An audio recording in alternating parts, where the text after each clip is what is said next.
Mana bu o'yinchoqni hammangiz bilasiz. Uning quvvati tez tugashni boshlaydi. Quvvatning tez tugashining sababi shundaki, bunda oddiy alkalin batareyalar ishlatilgan. Oddiy alkalin batareyalarning juda katta muammosi bor. Ularni qaytadan quvvatlab bo'lmaydi. Qanday terilgan bo'lsa, xuddi shunday holatda zaryadini beradi va shu bilan tugab qoladi. Bularning o'rtacha beradigan kuchlanishi 1,5 voltni tashkil qiladi. Ba'zida ular birin-ketin ham teriladi. Buni aynan qanday terilganini ko'rish uchun o'yinchoqni ichini titib oldin o'rganamiz. Xo'p. Buni titamiz.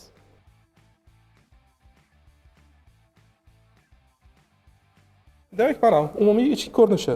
Tugmani bosgan paytingizda mana bu yerdagi motor aylanadi. Ko'rib turganingizdek oddiy tugma. Bu oddiy tugma nima qiladi? Batareyalar yetkazayotgan energiyani DC motorga ulanadi hamda bitta diodni ham yoqib yuboradi. Bizning ishimiz mana shu yerdan alkalin batareyalar yetkazgan energiyani iloji boricha yaqinlashtirib, quvvatlanadigan batareyalar bilan yetkazish. Agar ko'rib turgan bo'lsangiz, mana bu yerdan batareyaning plus tarafidan qizil sim tugma bosganda ulanadi. Mana bu qizil sim motorning bitta oyoqchasiga boradi va bu yerdan minus tarafdan ham DC motorga boradi. Shu vaqtning o'zida LED ham ulab qo'yilgan. Demak, bizning maqsad mana shu plus va minus joyiga xuddi o'sha energiyani, xuddi o'sha kuchlanish va tokni yetkazish. Endi buning oziqasini o'rganib chiqamiz. Mana bu yerda plusda safari boshlanadi. Mana bundoq birin-ketin ulanib davom etadi va mana bu yerda bitta bo'lak temir bor. Bu ikkalasining mana bu yerdagi batareyaning minusi bilan bu yerdagi batareyaning plusi bilan ulaydi va safarni davom ettiradi. Mana bu yerga minusiga kelib to'xtaydi. Mana hozir mana buni olib, mana uni minusiga plusini uladim nimayu? Mana bunday qilib bir bo'lak temirga buni plus-minusini uladim nima? Ikkalasi bir xil. Qulaylik uchun qilingan bu. Batareyalarning birin-ketin ulaganda aslida nima yuz beradi?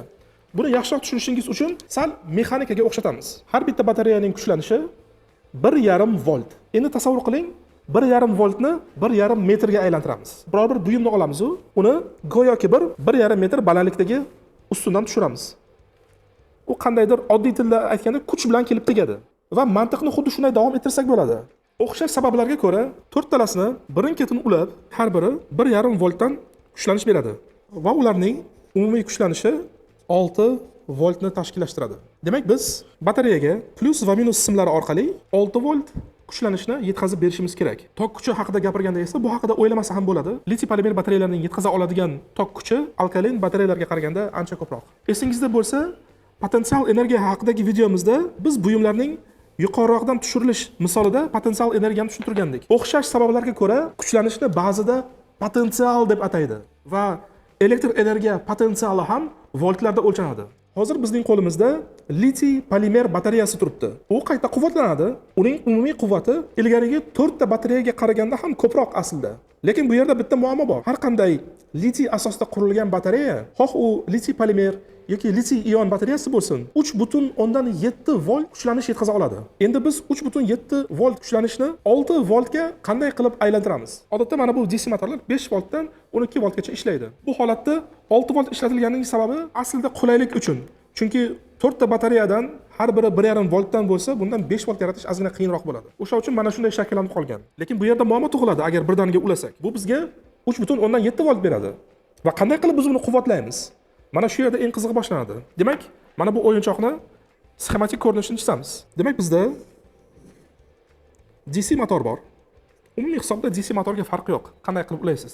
Kelinglar tasavvur qilaylik, mana bu yerga plus kerak va bu yerga minus kerak. Batareya quvvat manbai mavjud va u 6 voltni tashkillashtiradi. Demak, uni olib o'zimiz barmog'imiz bilan simni olib kelib ulasak, ishlab ketadi. Lekin bizga uning uzilishi ham kerak.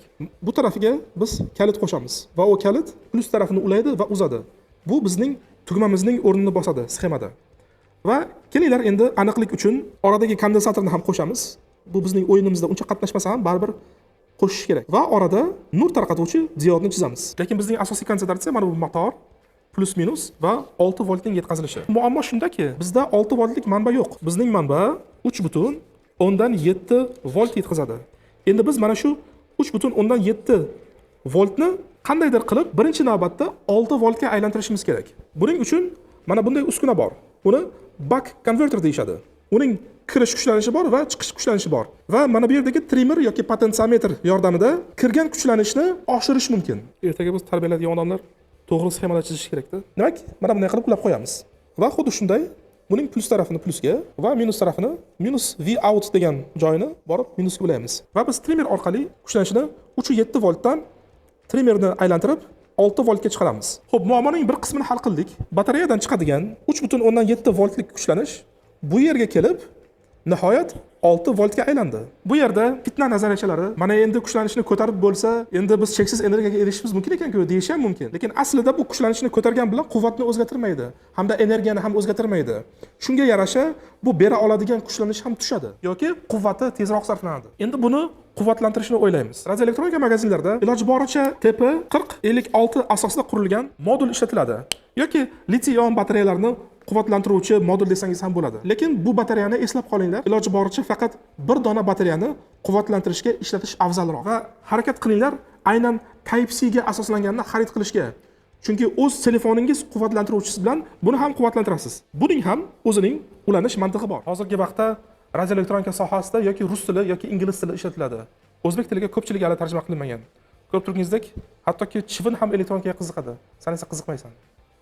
Demak, buning ishlashi qanday tartibda bo'ladi? Buning 4 ta kirishi bor va 4 ta chiqishi bor. Out minus va out plus, B minus va B plus. Menimcha o'zi nomidan ham tushundingiz. B plus va B minus batareyaga atalgan.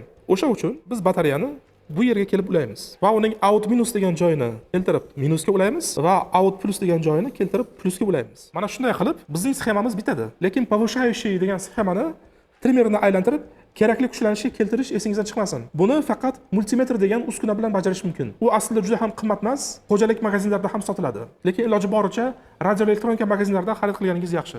Lekin yana bitta muammo bor. Batareyadagi zaryad bor yoki yo'qligini ko'rsatish uchun yorug'lik diod LED ulaymiz. Buning uchun mana bu plus va minus out degan joyidan simlarni olib kelib, parallel ravishda diodning plus va minus taraflariga ulaysiz. Va bundan tashqari bu diod doim ham quvvatni iste'mol qilib turmasligi uchun unga fiksatsiyalik tugmani qo'shamiz. Ya'ni uning sxemada ko'rinishi quyidagicha bo'ladi. Bu sxema sizga qo'rqinchli, murakkab tuyulishi mumkin, lekin birin-ketin yiqqanda bu sizga oddiy tuyuladi.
Biz oddiy batareyada ishlaydigan o'yinchoqni Type-C dan quvvatlanadigan qildik. Aynan mana shu biz yasagan o'yinchoq sizniki bo'lishi mumkin. Buning uchun mo'ylovim haqida izohlarda biror nima yozib qoldiring. Eng kulgili va zukko izoh egasiga mana shu o'yinchoq sovg'a qilinadi. G'oliblar esa Telegram kanalimizda e'lon qilinadi. Mana endi maslahatni texnik fanlar doktoridan so'raymiz. 5 baholarda olib o'qiyman. Katta bo'lsam bandit bo'laman. Tez kunlarda ko'rishguncha.